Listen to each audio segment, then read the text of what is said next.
in a way, it may not always feel this way, but it's all play. We're in a sense, we've got this that's appearing, and we're playing with it.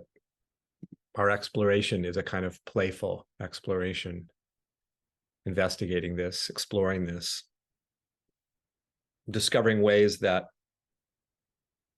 what's appearing, I think most centrally, from my standpoint, to discover is the way in which this is completely not what we think it is.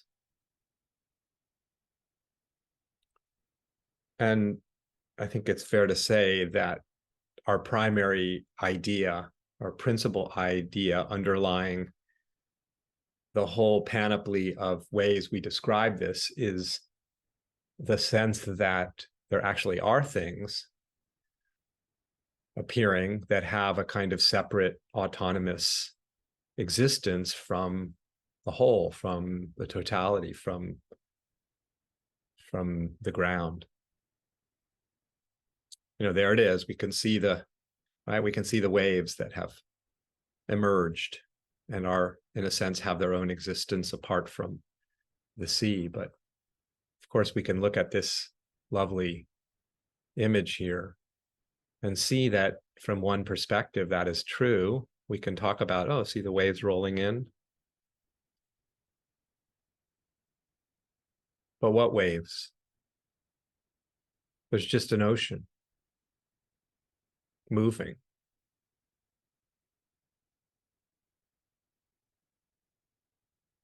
In one sense, all there is an ocean, and all there is are these movements of it, these appearances of it. But it's one indivisible reality, isn't it? So just feeling this, the image is just there as an image to evoke something that's occurring right now that we would describe as our experience.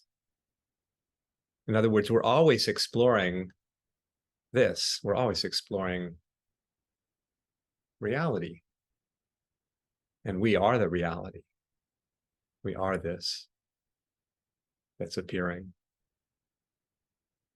So just as you're sitting here, realize that from the standpoint of all of these waves of experience that are arising, we could say the appearances of life and all the seemingly different forms and shapes life can take, right? It's absolutely irrelevant what's appearing. It's irrelevant. I mean, it's ultimately relevant because all of it is this whole, this divinity. But irrelevant in the sense of no particular wave is superior than any other. No particular wave is any more relevant than any other, more important, right? Feel that, the waves of experience. So irrelevant in the sense of you don't need to have a particular experience right now. The wave that is arising is reality. Period. End of story.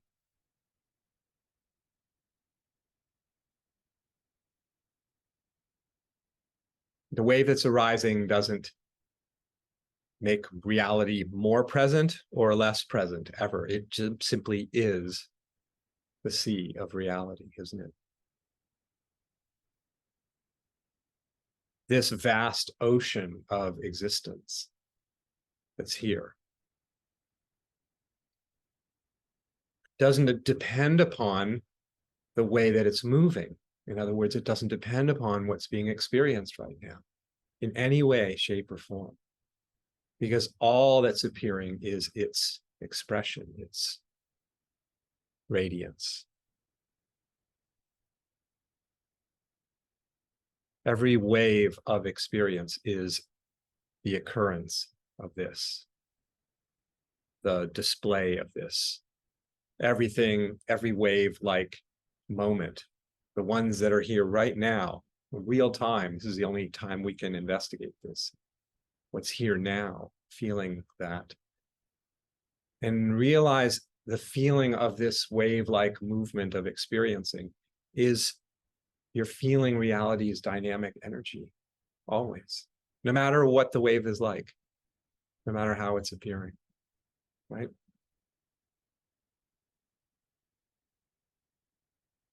All of the waves of experience are its display. So nothing needs to be done about any of the waves.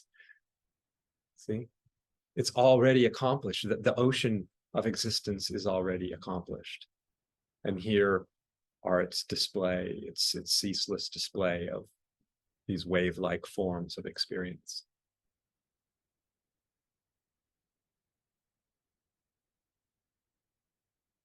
And feel how none of the waves ever escape this. It always remains this, doesn't it? Never departs. The waves never depart from the sea. They never stray from their basis, any more than the physical waves are straying from the ocean. They are the ocean, right? There's no division. Feel that. There's no division between anything. There's just this movement that can never be really described. This that can look like anything and everything that appears to be whatever it appears to be. The myriad expressions and flavors, and qualities of life.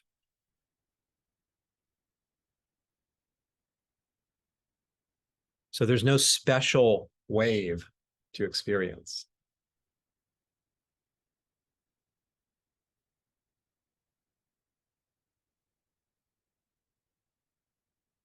This is the moment of awakening, always. There's only the moment of awakening.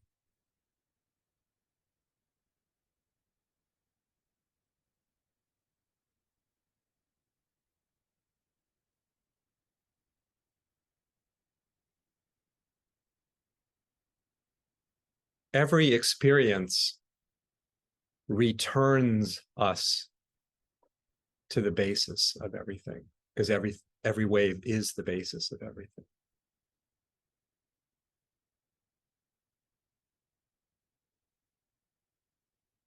You can follow the movement of any experience, the movement of any wave of experience. And because it is made of the sea, it is taking you to the sea always. It's never departing, but always returning to itself.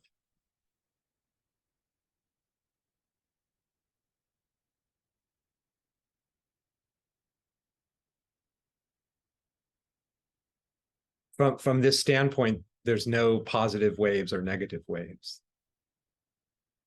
because all of the waves are it.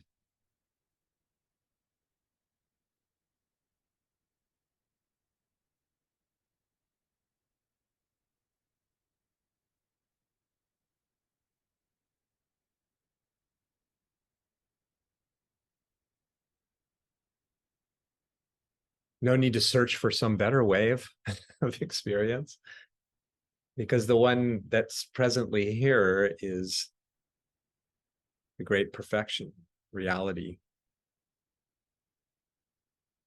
There's no need to try to hold in place any of the waves or sustain any of the waves of experience, because this can never be lost, right? It's like you don't have to hold anything in place. You can hold anything in place, anyway, because it's all slipping away, right? The waves are constantly vanishing, but the sea remains, and it keeps producing more waves, just endlessly, it would seem, right?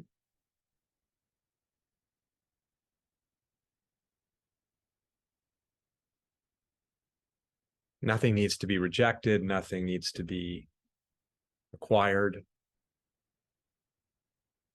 Nothing needs to happen, because what's happening now is the wave-like movement of this.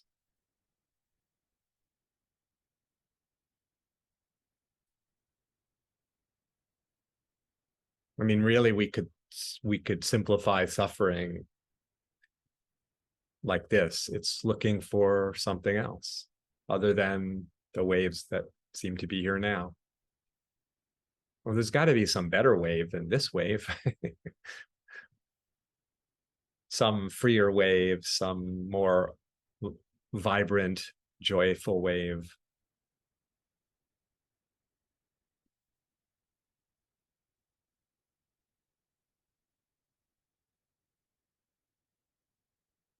But there's never any other wave than the wave that's here, other than the fantasy of some future wave, but that's just fantasy.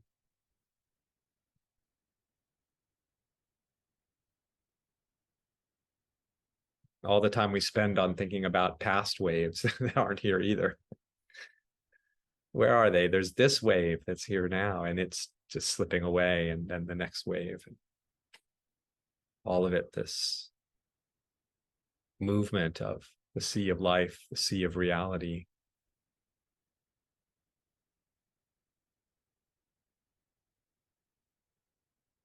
Whether the waves of mind that are moving are relatively quiet and placid, or churned up and maybe even ferocious, it's still the sea, isn't it? So nothing needs to be corrected about the mind's waves. Who cares? They're all realities shining, aren't they?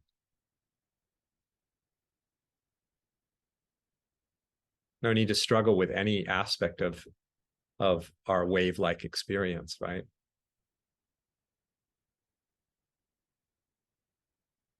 Isn't the only reason we really struggle with what is here is because we imagine somehow it's less than, it's not enough, it's missing something, something could be better. But all the waves are equal, equally this vast, boundless, absolute that is everything, inclusive of every wave.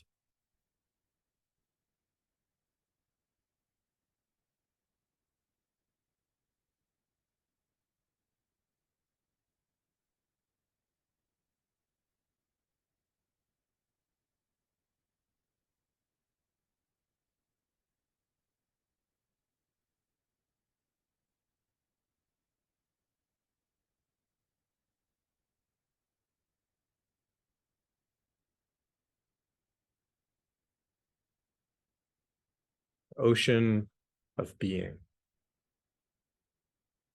that is being every wave, that is being every thought, that is being every emotion, that is being every circumstance, every person, every place, everything, the being of life, the ocean of being, appearing as all these waves, but always the ocean of being, isn't it?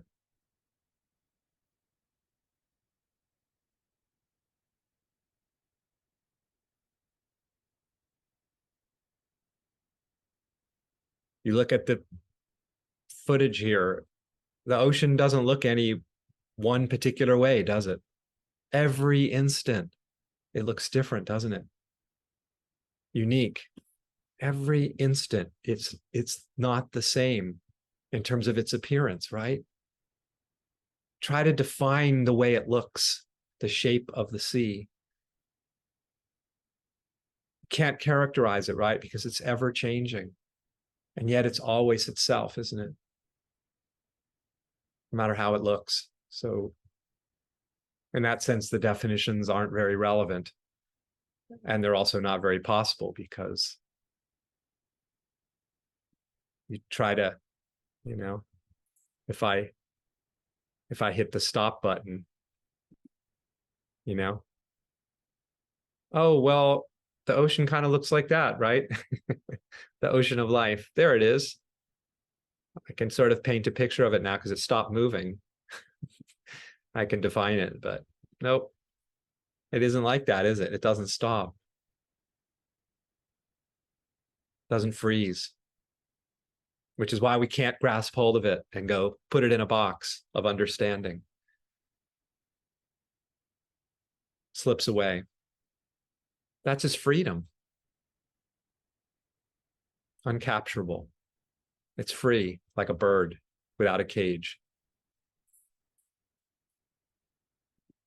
Without a cage of concepts or words or ideas.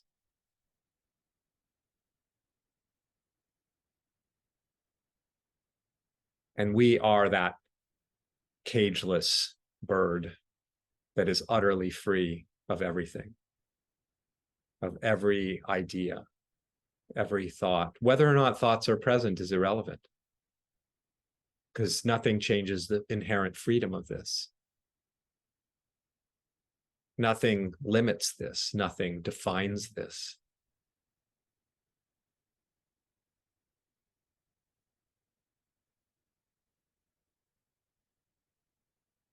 Right? It's like we kind of have this idea that, I think about what it is, I start reflecting on it and ruminating on it. It's like as if it's still there while I'm thinking about it and ruminating on it. It might even be something that happened years ago. How crazy is that? And meanwhile, it's already gone. Reality, free of our thoughts inherently, without having to stop thinking, which I don't think can really be done